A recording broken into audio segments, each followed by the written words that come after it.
welcome to the show. We are in the contract. It is a contractual obligation to do the double biceps every single time we're on camera, and we are on camera right now. There is one bicep there. There is another bicep there. That is two biceps by my count. We're very happy to get on the show today. I've just watched some silly video, which I'll show to you guys actually, because it made me laugh, and I thought maybe you would like to see it as well. Let me get my headphones on, which I should have done prior to starting, but I clicked the button and then realized as the countdown was going down, I'm like, I haven't got my headphones on, but I do now. And let us kick things off. I am just this video has made me laugh. That's all. I just want to show it to you. It's got nothing to do with arm wrestling whatsoever. But yes, just prior to it, and here we go. All right, let's have a look.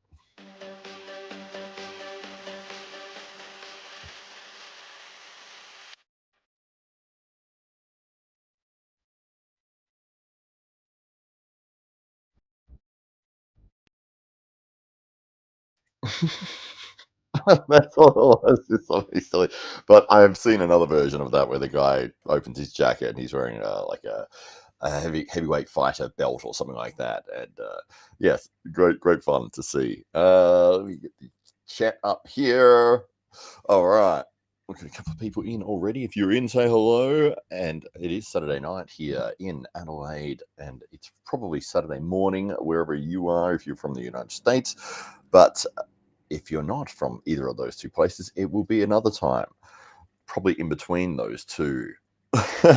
But great to see everyone on here. I thought we would just hit that live button because I was thinking that maybe we'll just chat to the audience, see what people have to say. We might look at some matches and do some breakdown videos, and just in general enjoy the time we have together, which is now. So if you're in the chat, say hello. I can see it tells me how many people are in and watching. There is some people watching, so if you're watching, say hello, say a comment, because that way I'll know that you're in here and I'm not just talking to myself, and I get to talk to you lovely people instead.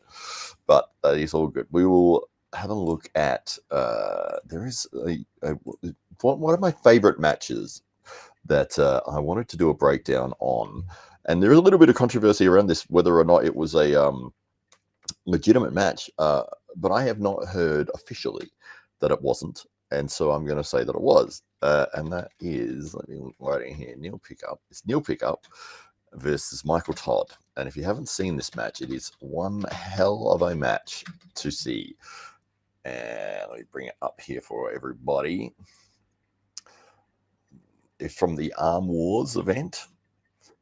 And let me share the screen so everyone can see what I'm talking about.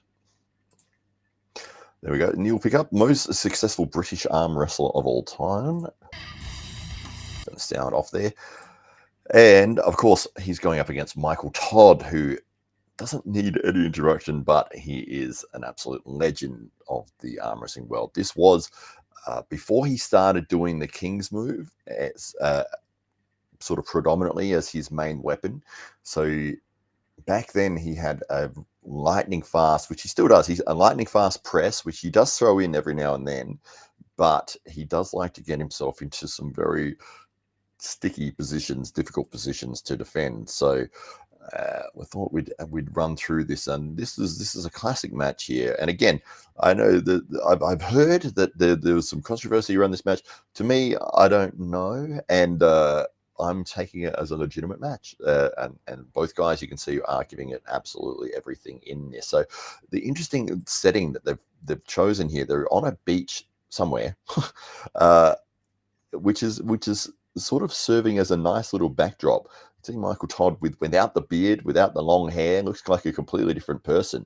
But see, with his positioning immediately, the way that he's framing his arm, I mean, he's looking for that carve. He wants that direction aimed past Neil Pickup. So the referee's going to have to straighten their wrists here. He's probably going to be pressing if he's getting into that spot. Oh, and there it was. He wanted to have defense behind him, but it went really quick, actually. It was a slip. But Neil going with the top roll, Michael slipping underneath his wrist, clicking back and he shot out underneath. And let's skip to the actual part they start and get a little bit of a excerpt there from Neil Pickup, just explaining what he's thinking. This is for a championship of some kind. So there we go. You can see that. Let me just pause that again here. Off the start, Michael Todd did go in for that press, got pulled out of position. What I might do, I might let the round roll and just play through, and then I'll go back and break it down.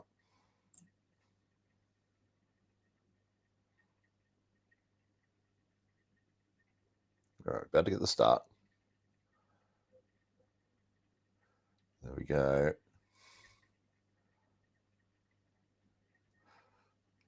Oh, it's a tough round. Oh, was that enough? No, there it is. Oh, great effort from Neil Pickup there. And you can see immediately right off the start, where is it? Let me find the starting point. So Michael does go in for a press. He gets pulled out of that almost straight away. So you can see here, look, right off the start, shoulder comes forwards. He's trying to supinate. Neil having none of it. Rolls, if you could see his hand, just if I could get that timed perfectly here, maybe. Oh, yeah. So he rolls hard into Michael Todd's fingers. Michael going into defensive mode. He's not in a bad spot right there, but his hand is just a little bit past his shoulder. He's not in a offensive position. He's more in a defensive position. Have a look at Neil Pickup's framing here. He is all set to hit right again, and that is exactly what he does. He's going to contain. He's going to wait for his moment. He's settling in. He's putting his feet further underneath the table to add extra leverage and back pressure. Just because he's securing his hand, he's making sure that Michael can't sort of get a cup. Michael is slightly kicked back here, and right there you can see I'm just going to get that shot exactly. Yeah, great positioning of the hand there. So you can see Michael is in a defensive position. Neil is all over his hand here. Michael's not quite busted back, but he is a little bit, which is putting him in a defensive position. And Neil's going to be rolling through his fingers here. And that's what you get. So Michael, the strength of his hand and wrist keeps him in the position, but he does get busted back even further there. So you can see here, Neil just rolling through. That angle never changed. Did you notice that when he rolls to the side, have a look at the discipline of his shoulder and arm framework here. So when it goes here, look, this tipping motion that he has is textbook perfect right there, and he's got everything he needs to pull Michael down. Michael holding on with pretty much just the strength of his wrist and his bicep here. He's not completely flopped back. It looked like it may have been a pin, but wasn't called by the referee there. So Neil comes back up, probably thinking that he had it, but he doesn't. So he resecures the position, takes a deep breath, hits harder, and gets through for the pin. Great little show of sportsmanship there from both gentlemen as well. We get the replay again. So Michael doing well with catching those hits, but it looks like his wrist was out of position from the get-go. When he dove in for that press and got pulled out of position, it felt like he was compromised from that point on, that he was in defensive mode. His press, I think he was expecting to be able to get through with that. And then when it didn't work, he was immediately on the back foot. So let's have a look at the next round here. Again, I'll let it play through. It might be a slip.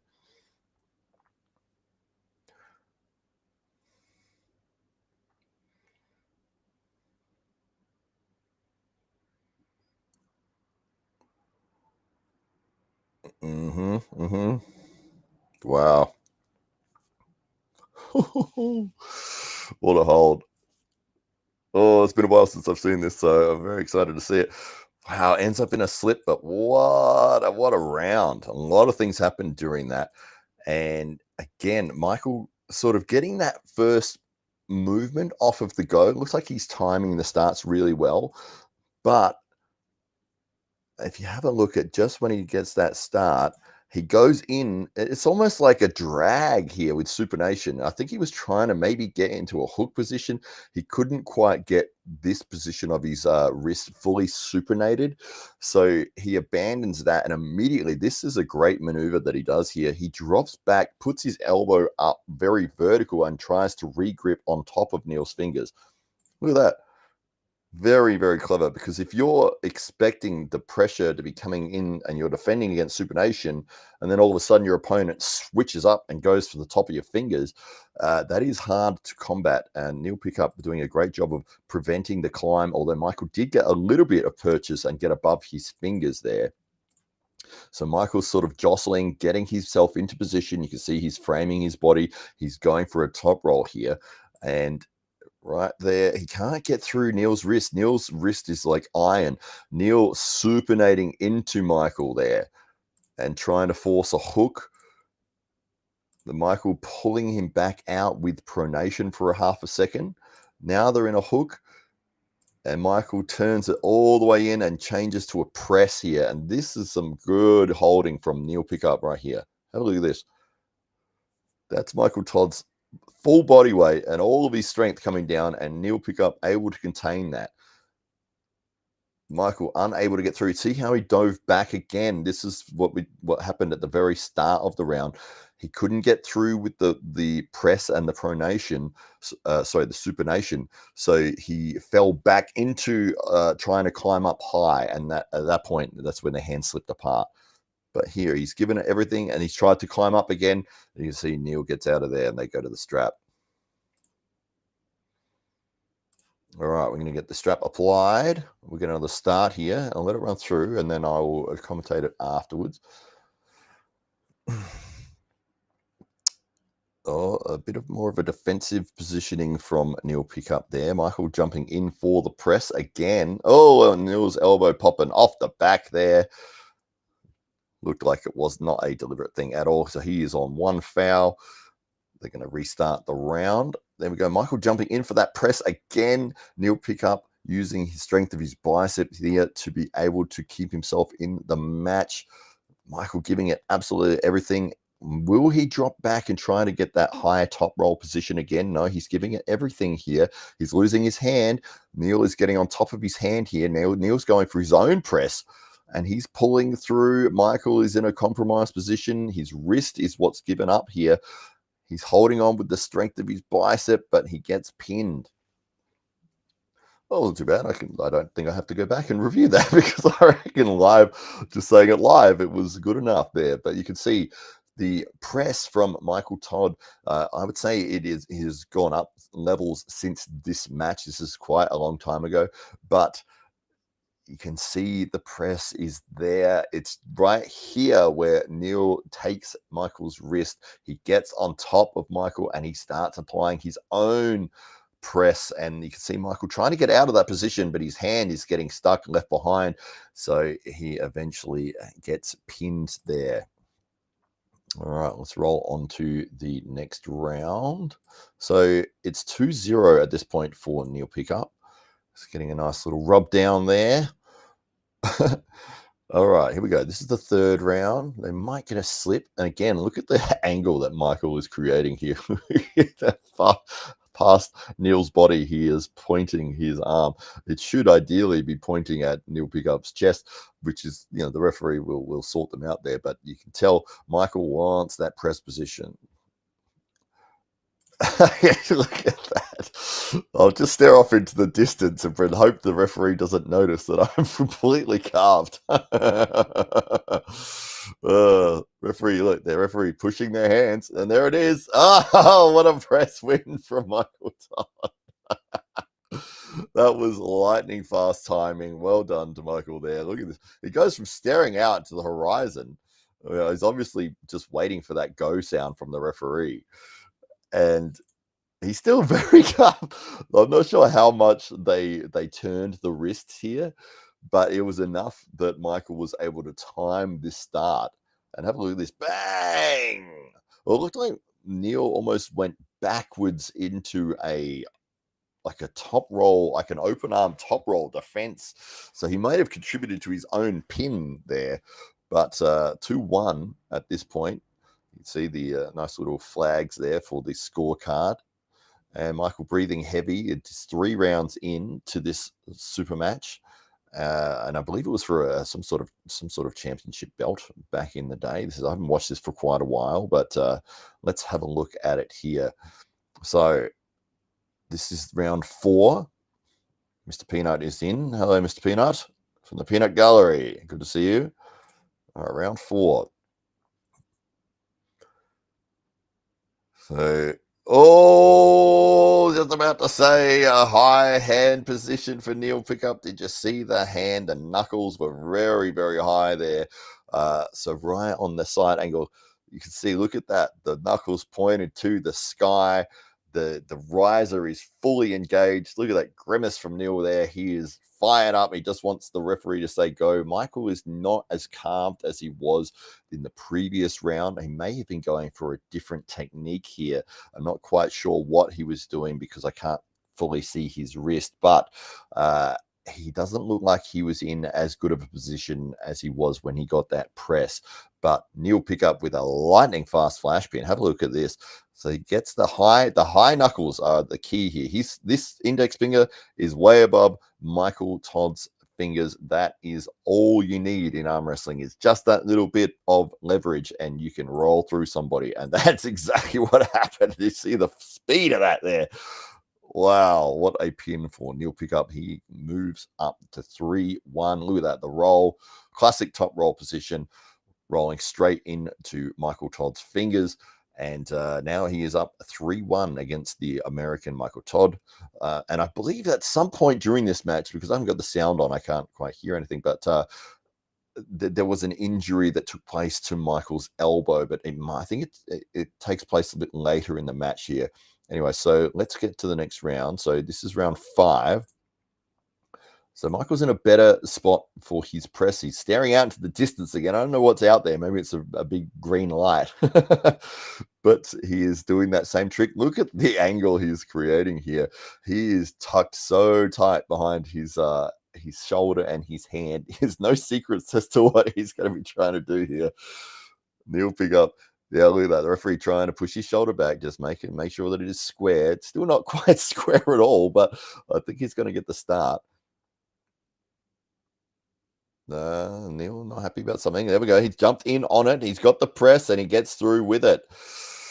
Definitely seems to work out much better for Michael Todd when he gets that start. And I think that you can see, I mean, look at that positioning that he is in just before the referee says go. I mean, right there, that's all he needed to do was just push the shoulder forward, get the supination in the hand, and then his whole body weight is going to be dropping straight onto Neil Pickup's arm. And at this point, I mean, they're in round 5.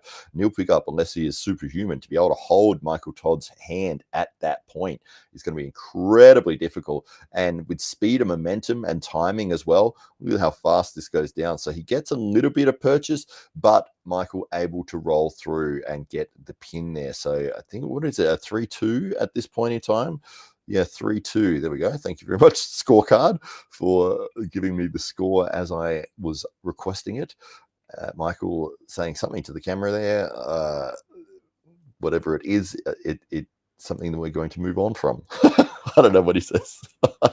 That's all right. Here we go. We've got a slip for round 6. We're going to the strap. We didn't get a replay of the slip,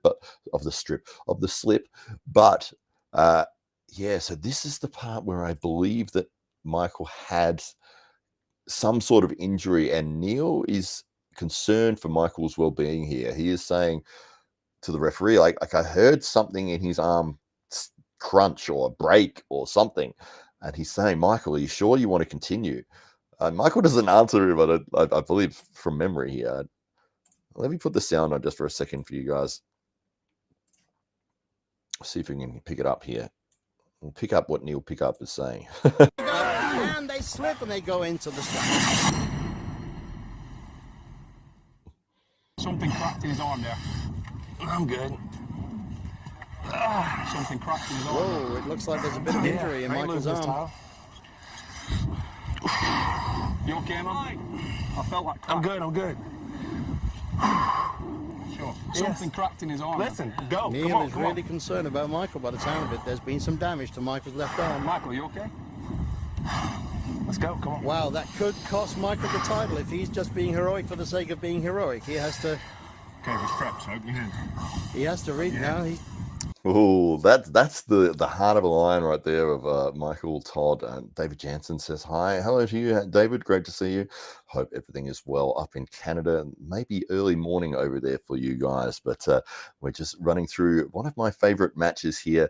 And as you can see, there is that moment there where Michael Todd, hopefully you could hear that,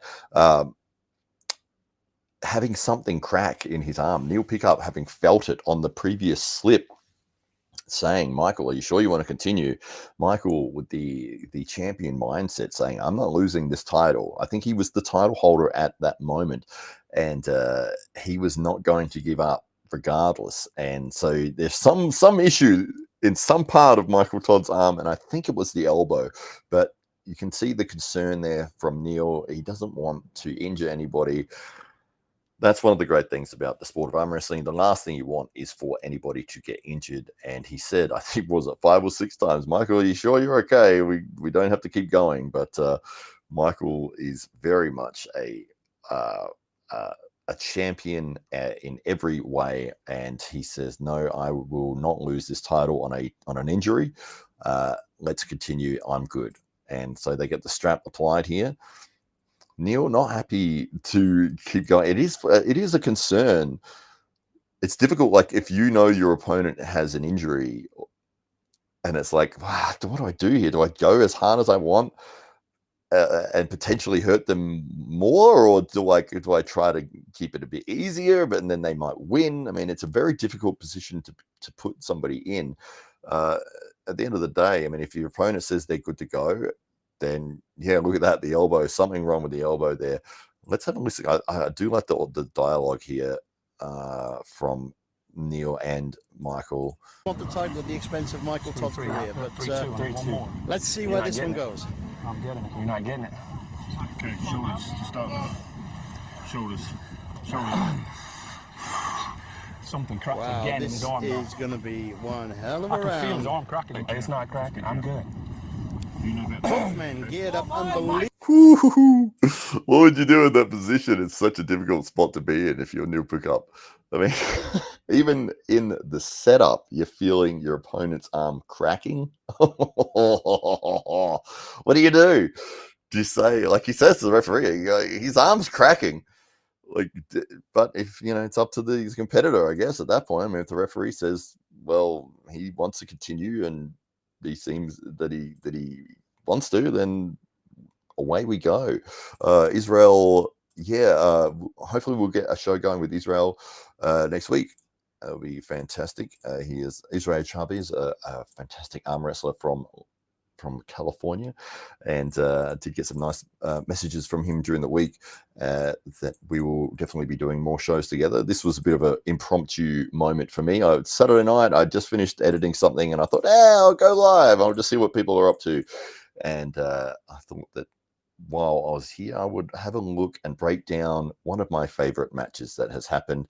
And that's all right. I'm just reading a message from David there, but that's okay. So we'll go into this.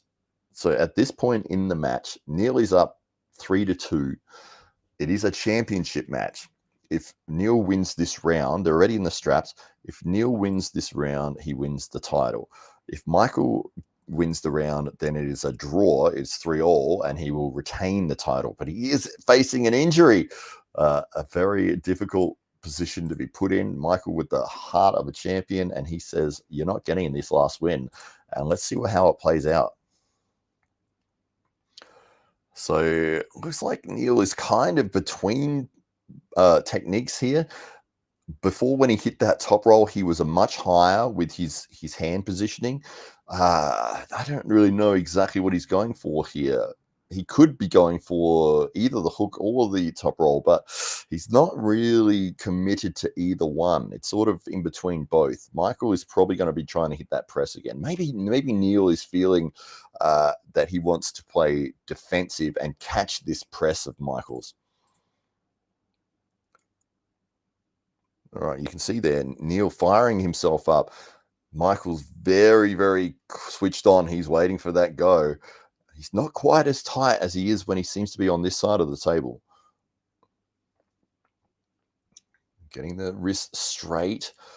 Oh, this is interesting. Oh, here we go. Okay, we've got a top roll from Neil. Pick up. Michael's wrist is compromised. He sits behind in his shoulder.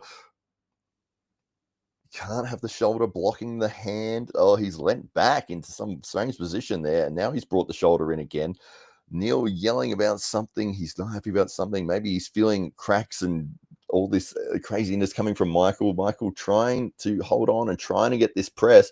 Neil is starting to fade a little bit. He wants to get his own press going and he hits hard.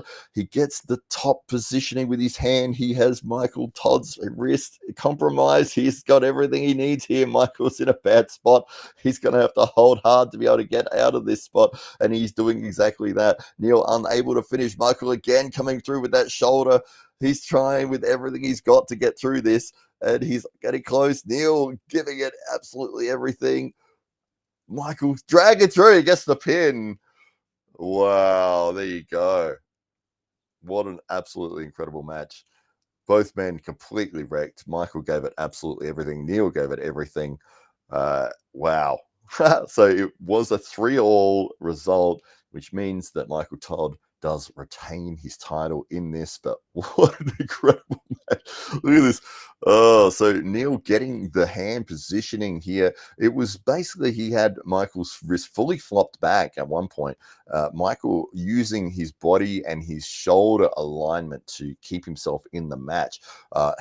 His wrist got compromised, but he was able to hold on with the strength of his bicep and then bring his shoulder back around. You can see Neil taking deep breaths. He's trying to wait for a moment where he can explode. He has good hand positioning.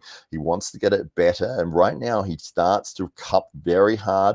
He gets a hit on Michael Todd. He has positioning now and he starts to roll through. Now, Michael in this position is holding with everything he has. It's his wrist and his bicep and everything he can, which is his palm up. He's in a terrible spot. Neil unable to finish.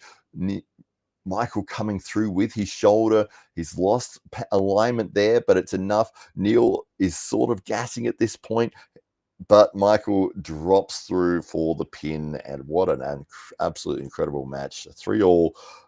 Retain of the title there for Michael Todd.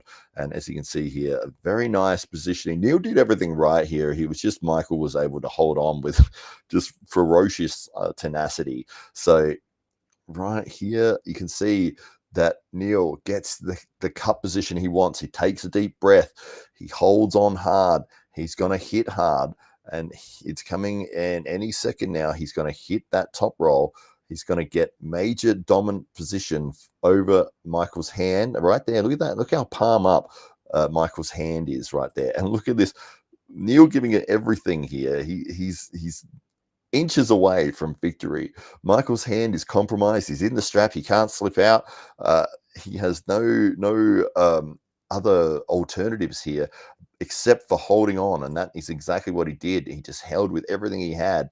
And it's all on the bicep, and Neil unable to get enough weight on top of that to get through. Michael then using his shoulder, getting behind his hand and pushing it back to the center. Neil actually defends the first hit here, the second hit here. You can see he's leaning back. He's giving everything. He's trying to get his arm as vertical as he can because he doesn't want to go horizontal. You go horizontal, you're going to get pinned straight away. He's trying to get vertical height with his arm here, which does save him twice.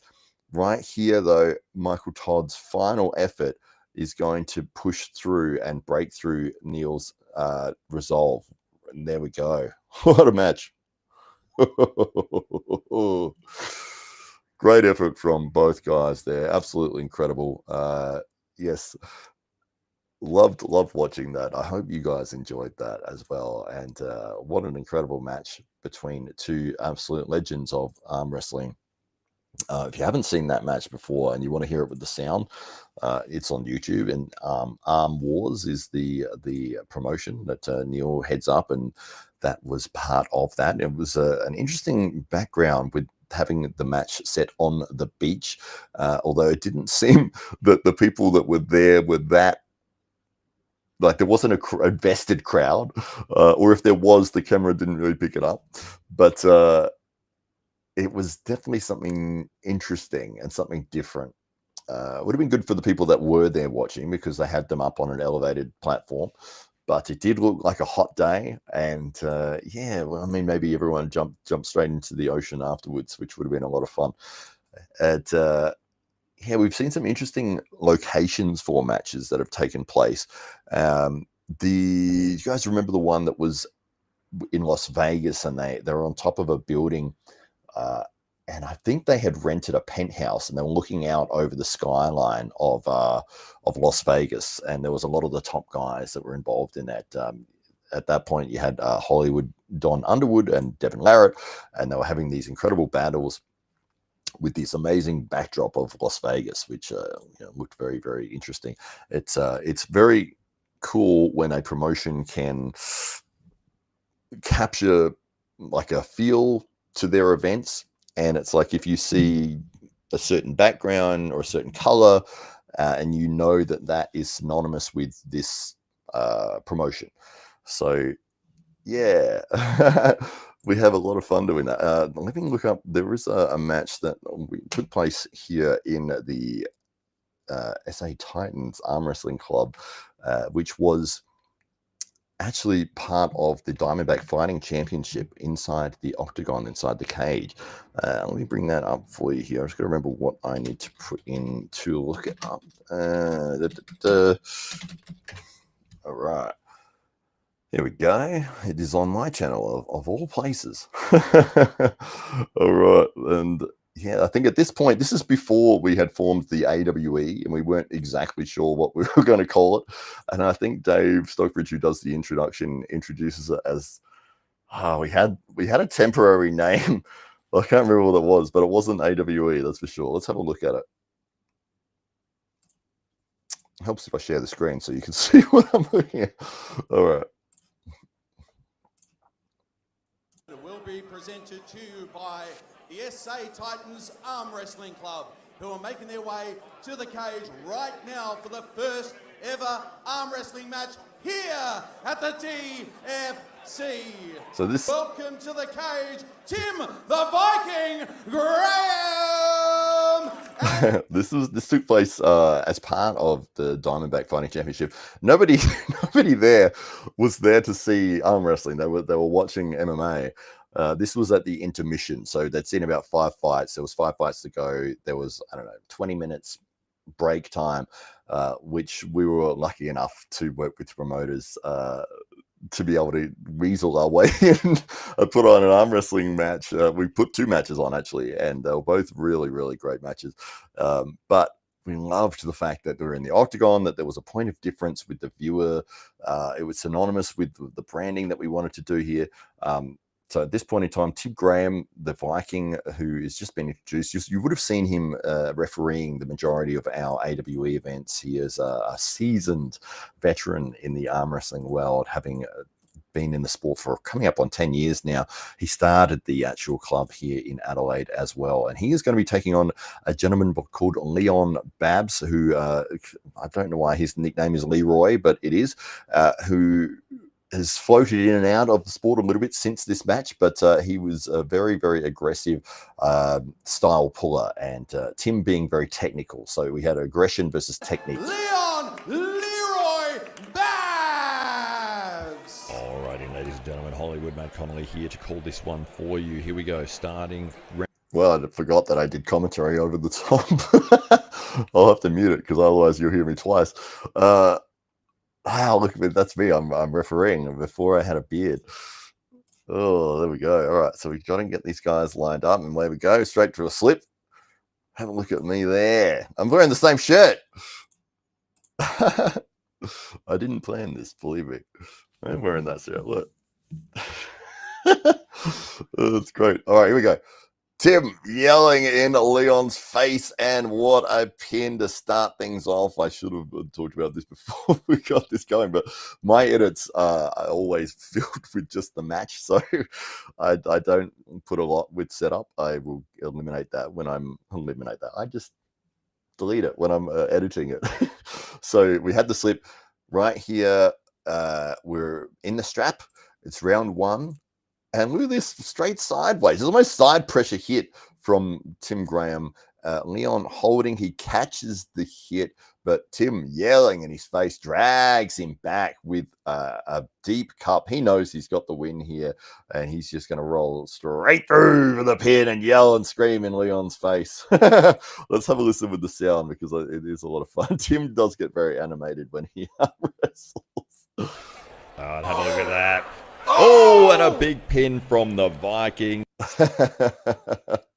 Oh, excellent work from Tim Graham. He likes to get fired up. There are certain people that have different styles when it comes to arm wrestling, and we see that with guys like Matt Mask, who really fire themselves up before the match takes place, and they say that it gives them probably 30-40% extra strength heading into a match.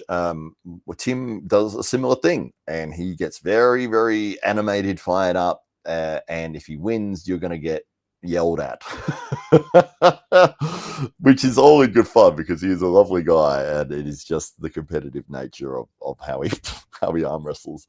But here we go. I think we're probably going to get a slip again. No, he's gone in hard with supination. Leon's hitting hard here in a hook, and Tim's holding hard with his bicep, but Leon gets through for the pin, and he yells back in Tim's face. You can see him. He's very happy. He says, I don't know if he says anything. He just yells back at Tim.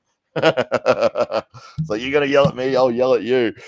In front of a big crowd here. This is a great moment for us here as the ability to showcase the sport. I think that everyone in the room would have been very entertained by this, regardless as to knowing how arm wrestling works or not. It's very simple to say, well, whoever gets pinned loses. That's the idea of it. So here we go, third round. It looks like we're getting a slip. Leon trying to hold on and roll. Tim's fingers are going to come out the end here. There it is. Go to the strap. And here we go, round three. Look at the control there. Look at the stare from Tim Graham into Leon's. He knows he's got this round already. You can see Leon's hand is supinated, and he is in a defensive position. Tim very close to his shoulder. He is going to just roll straight through Leon here. He's going to look at him. He's going to let Leon work a little bit. Waste some energy, try to hit. He's not going to go anywhere. He's lost the hand positioning. He knows it. Leon knows it. Tim knows it. He's playing with his food here, Tim Graham. Leon, he concedes. Okay, smart move from Leon Babs there. Yeah, he knew he wasn't going to get anywhere. Nice big stick out of the tongue from Tim Graham.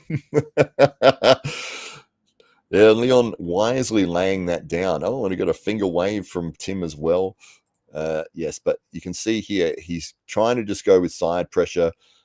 Tim shaking his head. Leon accepting he has no other options here. Rather than waste all of his energy on a losing position, he concedes that round. This round here goes straight into a hook. Tim's very committed. Leon's hit hard. Tim is holding nicely, but he hasn't added any offense. I think he's waiting for Leon to gas here. He's waiting. He's getting dragged closer and closer to the pan. He's taking a deep breath. He's waiting for his moment to explode. Leon coming higher with his forearm. Very intelligent there. He's getting some height in there and trying to do it again. Trying to hit. I think he's running out of gas here. Tim, I don't think there's any pressure between the two of them. There it is. Tim Graham with the pin and the yell. Very excited. I added some fireworks for some reason. This is a while ago that I did this. What a win for Tim Graham. What a moment for us, though. We were very, very excited to be there and to have such a professional production crew film all of this for us. Here we go. Tim Graham slamming through Leon Babs. 3-1 victory. And well done to Tim Graham getting the victory over Leon Babs. The SA Titans Arm Wrestling Club there. That is where we're from. That's the club here in Adelaide. Great hook pin there for Leon. He was fired up. He did lose the hand and wrist in the fourth round there. And then here he was out of gas. Tim Graham felt it, and he rolled straight through for the win. Great job. Ladies and gentlemen, we've got one more of those that took place in the cage. Arm wrestling during cage fighting, and let me Because I'm going to remember, it's been a long time since I've seen these. So, Matt Connelly versus, who did he go? Oh, Les Bota. The Berserker. Is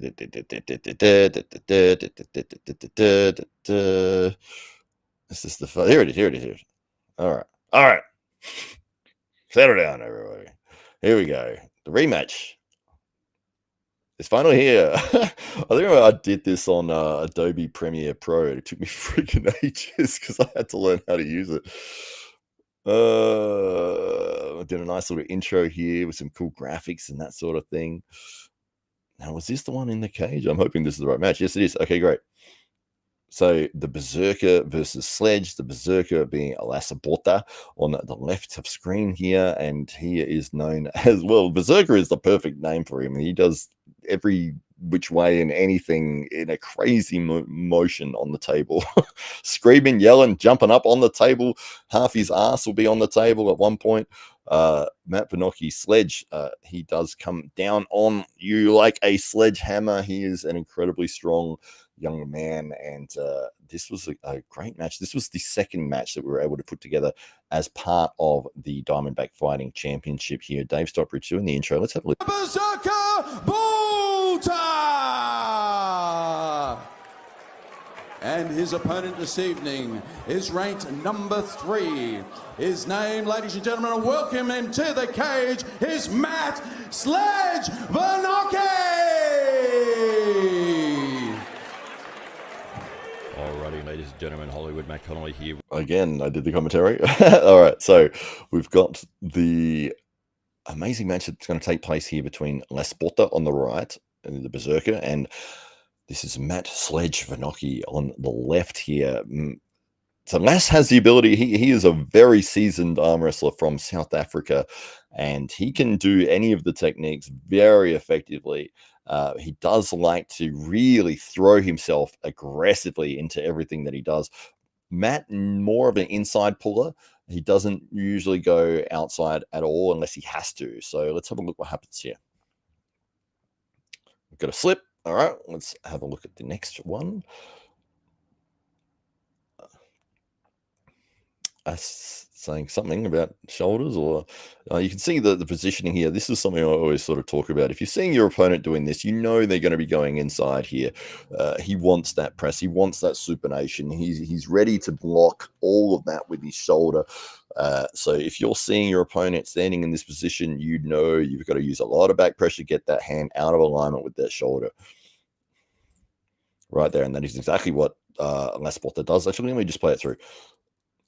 All right, but Matt able to flat wrist bring it back. He gets his shoulder in. Lasse not happy with it, smashing himself sideways with side pressure. Just ridiculous hits, and that is wow. I would recommend to unseasoned people to never do that. It's ridiculous. That's why he's called the Berserker. Did you see that? Did you see the craziness? Oh my God. Have a look at this ridiculous match here.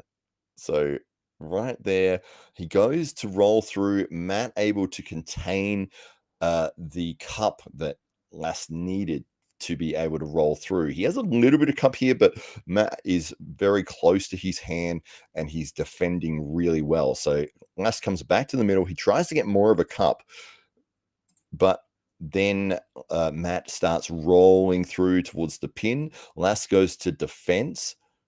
And then right here, you can see Sledge has come around. He's going to go for the press. So he's lined up his shoulder with his hand.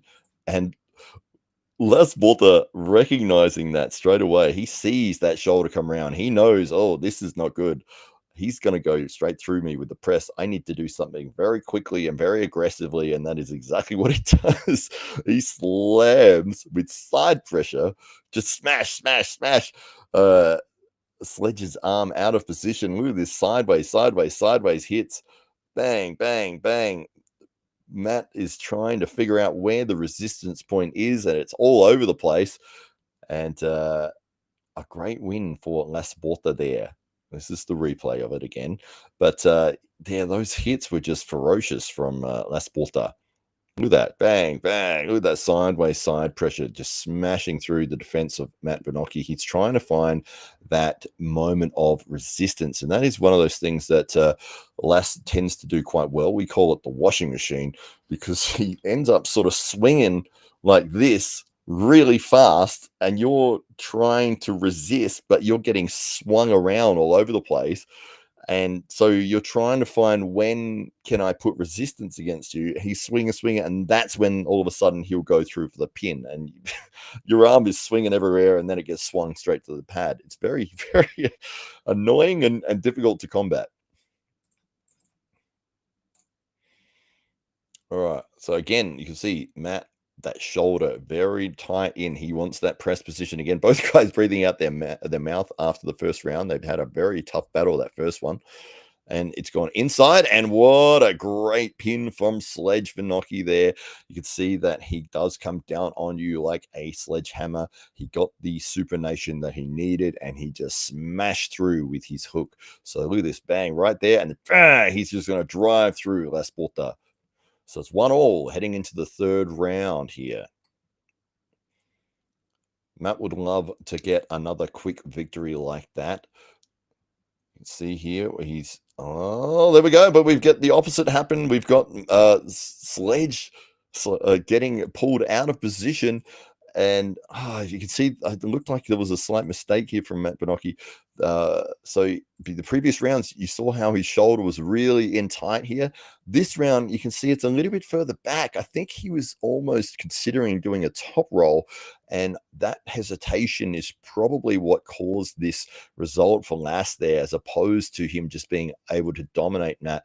I think that he was in two minds as to, am I going to press, am I going to top roll? And he's sitting in a position where he was in neither. So right off the bat, you can see right there, look, so you see how far back his shoulder was compared to the earlier rounds when he was really committed forwards.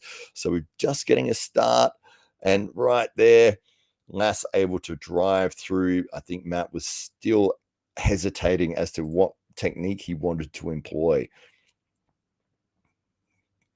So it's 2-1, I believe. Yes, 2-1 for the Berserker. We're heading into, this is first to 3.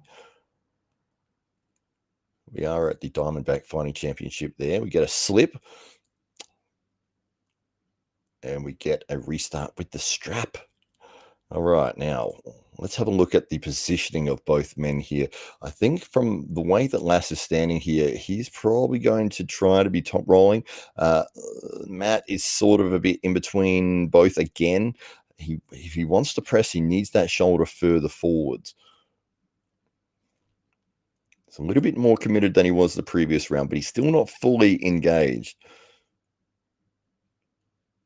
So we're going to get the start.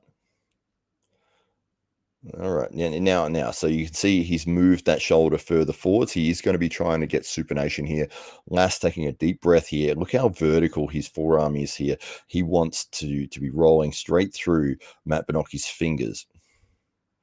And that's exactly what he does right here. Let me just play it through.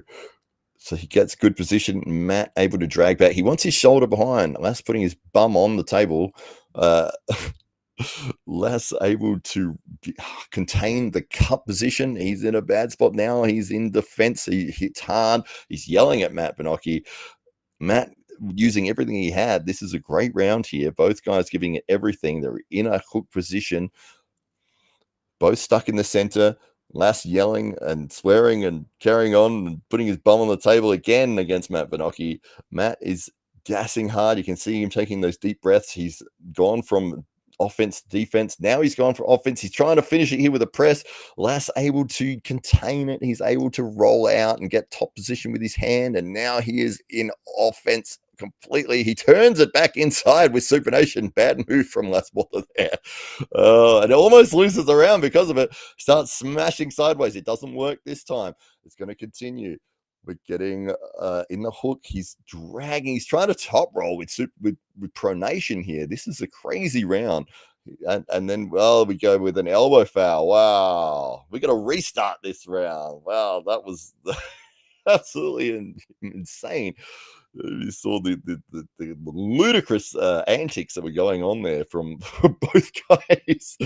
So it is Lass leaning back, trying to post high, and both guys are wrecked here. And there's a replay. There's a replay. It's not even a it's one elbow foul on Sledge. He is completely gassed. Both guys are head down on the table. Deep breaths from both men. They do not want to have a restart, especially strap. It means they can't even walk away. You'll see in other promotions, they'll disappear. They'll disappear for 5 minutes in between a round like that. Not here. So we're about to get a restart. This is an interesting change and adjustment here from Las Botha. Look at the positioning here. He's brought his shoulder way back away from his arm. He is going in a defensive position. Matt, again, wants that supination. He wants that press. Lass, I'm not sure exactly what he's going for here, but it looks like he might be going to be leaning back and kicking his wrist like this. So when Matt tries to turn in, he's not going to be able to, because Lass is just going to be pushing on top of his hand. But let's have a look at what plays out here. Yeah, that's pretty much exactly what happened here. So Matt going for that press. He's got a decent grasp over Lass's hand, but Lass able to use the leverage of his forearm to bring it back. Now they're in the center. He's just going to throw it sideways, and there it is. He gets the pin. Wow. If you can't get through with technique, just get through with complete, absolute craziness. And that is what we saw with Lass Botha there. So a great defensive strategy here from Lass. He did exactly what I thought he might have been doing, sitting back and kicking his wrist like this with pronation off the start to defend against the position that Matt Vernocchi was trying to get into. Matt Vernocchi wants his shoulder lined up with his hand. That defensive maneuver that Las Botha has employed there has prevented Matt's hand from getting quite. It's not bad right there. You can see the effort that Lass is holding with, but he's just not quite engaged enough, and he hasn't been able to pull it far enough past the center line to be able to get his shoulder further around here. Lass taking a deep breath. He has got very good pronation and cup positioning here. He has knocked Matt's fingers almost off of his hand here. So when he surges, you can see where it comes here. So Matt's surging there, and he's going to climb. Lass is going to climb and get more height. Yeah, and then he's going to roll through Matt's fingers, which were only just the fingertips were holding on. Matt recognizing that he is now in a defensive position. He keeps his shoulder nice and tight. Lass being so far away from his hand, though, he wasn't able to use a lot of his body weight. He goes back to that defensive pronation position. Matt still, look at his fingers. He's just on the edge of Lass's hand. He's not. Ideally, he'd have his fingers somewhere around here, but he's just holding on to the edge of Lass's hand. Lass climbing again. He's so far away. Look at his arm is almost straight here. Matt has gone from trying to get downwards pressure like this, and now he's going with backwards pressure. He's going to drag instead. He's probably going to try and drag and then get that shoulder behind again. So he's dragging, he's contained, but this is where that's just goes crazy. I did miss the elbow foul here from Las Botha, but you can see what I'm looking at. I'm looking at the hands, and just absolute crazy hits from Las Botha, and he gets through. He gets the win. When it was just such an insane. Here we go. Actually, we've got a replay of the whole match. There's the insane press, side pressure. We've got the hook pin. This was the third round there. A flash pin from the Berserker, and then this insane smashing through to. There's me talking about my own commentary there. So, but yeah, that was a fantastic moment for us to be able to put on that sort of an event as part of the Diamondback Fighting Championship, being able to use their production crew, the octagon. They had the crowd, the full crowd. We were able to do that in front of a lot of people, and it was a privilege to be a part of that and to have such a great matches to showcase as well. So those two matches, Tim Graham and Leon Babs, and Matt Vinocchi and Les Porta, couldn't have gone better as far as if you're going to be showcasing the sport of arm wrestling. That was the perfect way to do it, and especially with such a big crowd as what they get for the Diamondback Fighting Championship. So it was a very privileged moment for us to be able to do that, and yeah, it was good fun. Really enjoyed that moment, and then obviously we were able to sort of form the AWE after this. We ran a tournament for we alongside Diamondback Fighting Championship again, and that was with the what was the event called?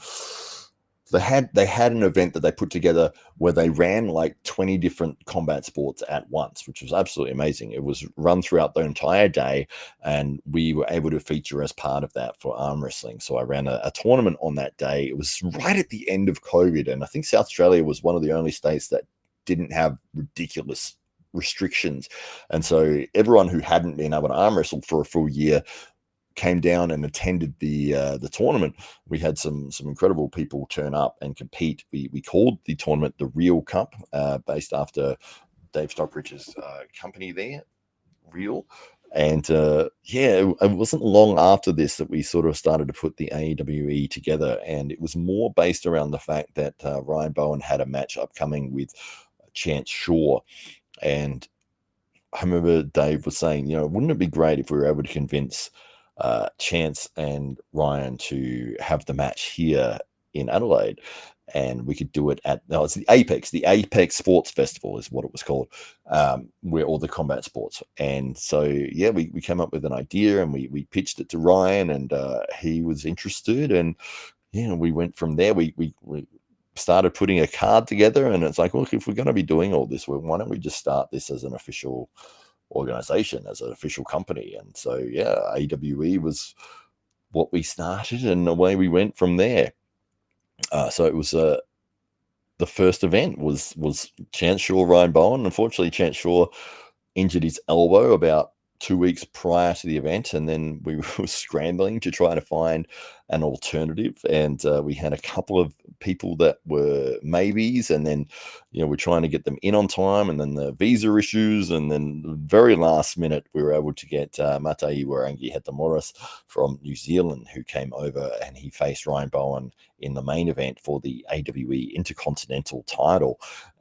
And Matai Warangi Hetamoris able to get the win there and become the first AWE Intercontinental Champion. And AWE 2, which we held at the Adelaide Oval, and again, it was part of it was alongside Diamondback Fighting Championships, and they held their event later that day, but they allowed us to use their octagon earlier in the day.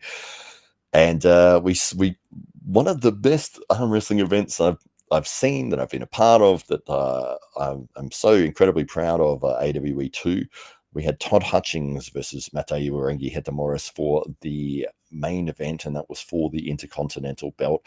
And what a privilege it was to have not only Todd Hutchings, but guys like Matai Warangi Hetamoris, and we had some big names on that card. Jordan Sill came over from America, and we had Mario Tambarkas, Gunter's Black Hobbs. There was Rickard Bornman. It was his first ever sort of big match, and he went against Mario Tambarkas. That was on AWE 2. There was some amazing matches, amazing moments that took place during that event, and it was an absolute privilege to be part of that.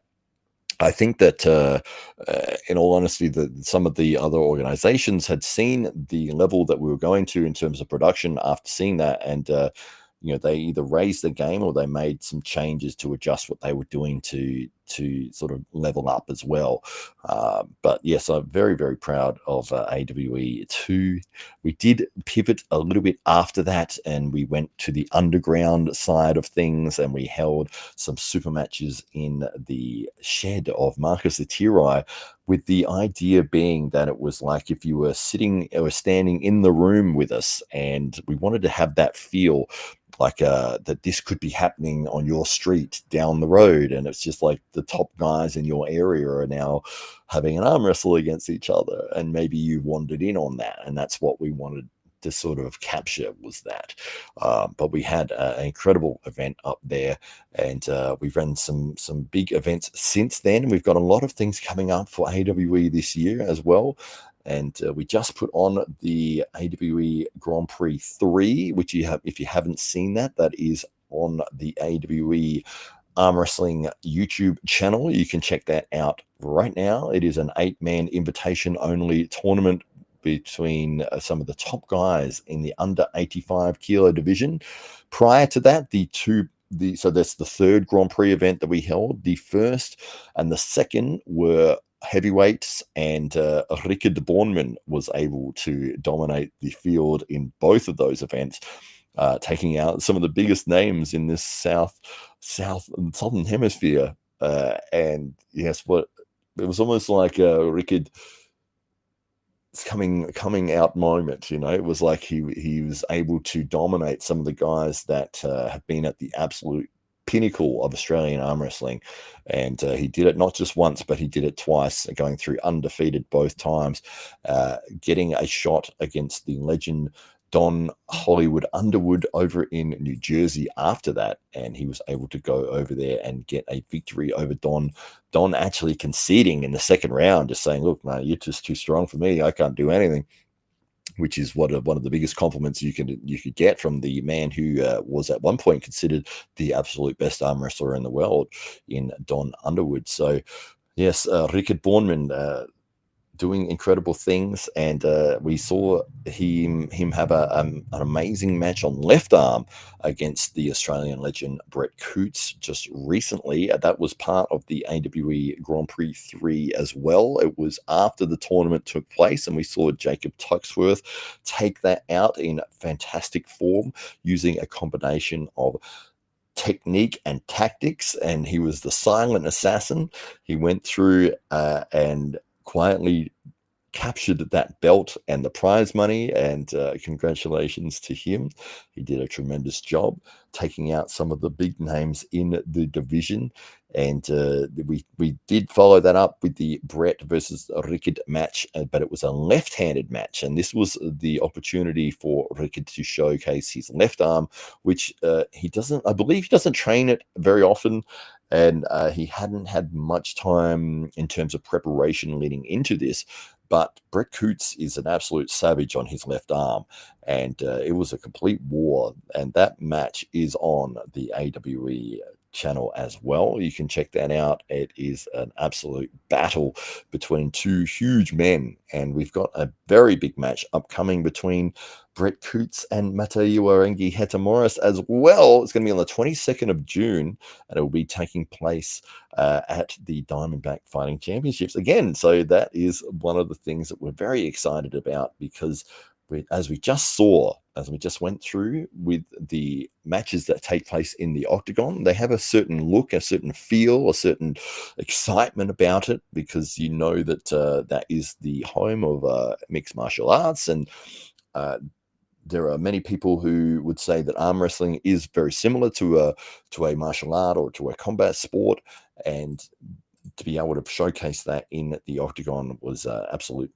pleasure and a privilege. And yes, I never was sure which one I'm going to go through first, whether I'm going to say pleasure or privilege first, and I tried desperately not to say I was going to mix it up. I was going to say pressure or privilege, but I didn't.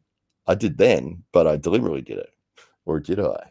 Anyway, all right. Well, we had some fun. It's been an hour, and I thought I would just jump on and just say hello to everybody on Saturday night here. We'd go through some matches. We had a look at Neil Pickup and Michael Todd. We've had a look at some of the matches from the SA Titans when we were in the Octagon. We've got some big things happening for AWE coming up this year, and thank you to everybody for writing the comments there, and I look forward very much to seeing you guys again next time. This is where I stall, where I try to find my video of my outro. There it is. I see it. I have found it, and away we go. Hollywood Matt Matt Connelly with the double biceps. It is in the contract a legal requirement every single time we appear on